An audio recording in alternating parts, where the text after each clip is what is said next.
അപ്പോൾ നമ്മുടെ ഷെഡിൻ്റെ വർക്ക് ഏകദേശം കഴിഞ്ഞു. താൽക്കാലികം നമ്മുടെ ഷെഡ് ഉണ്ടാക്കി. നമ്മൾ വീട് പൊളിക്കണം. വീട് മേൽക്കൂര നമുക്ക് ഇളക്കിയെടുക്കണം. പറ്റുന്നത്ര കല്ലുകൾ ഞാൻ ഇളക്കിയെടുത്തു ഭിത്തിയുടെ സൈഡിൽ നിന്നൊക്കെ.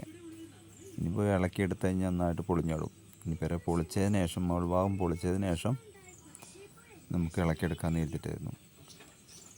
അപ്പോൾ നമ്മൾ ഓട് ഇറക്കാനുള്ള പരിപാടിയിലാണ്. ഞങ്ങളെല്ലാവരും കൂടി ഓട് ഇറക്കുകയാണ്.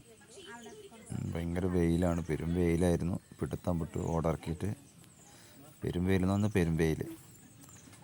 ഏകദേശം ഞങ്ങൾ രാവിലെ തുടങ്ങിയതാണ് ഓടിറക്കൽ. ഏകദേശം ഓടിറക്കലൊക്കെ ഏകദേശം കഴിഞ്ഞു. ഇനി ഇതിൻ്റെ പട്ടികയും കഴിക്കോലൊക്കെ അടിച്ച് ഊരണം. ഓരോരോ പീസാക്കി ഊരിയെടുത്തിട്ട് വേണം ഭിത്തി തള്ളിയിടാൻ. ഇനി കുറച്ചും കൂടി ഉള്ളത് തട്ടി ഊരാൻ. തട്ടി ഊരി കഴിഞ്ഞിട്ട് വേണം ഭിത്തിയൊക്കെ ഇളക്കിയെടുക്കാൻ. JCB കൊണ്ടുവന്നിട്ട് വേണം നമുക്ക് അതിൻ്റെ ഭിത്തിയൊക്കെ തള്ളിയിടാൻ. ഇല്ലെങ്കിൽ ഇത് കുറേ ടൈം എടുക്കും അത് പൊട്ടിച്ചെടുക്കുമ്പോഴത്തേക്ക്. അപ്പോൾ നമുക്കത് ഏകദേശം ഇതിൻ്റെ പുറക്കൊക്കെ കഴിഞ്ഞു ഇളക്കിയെടുത്ത്.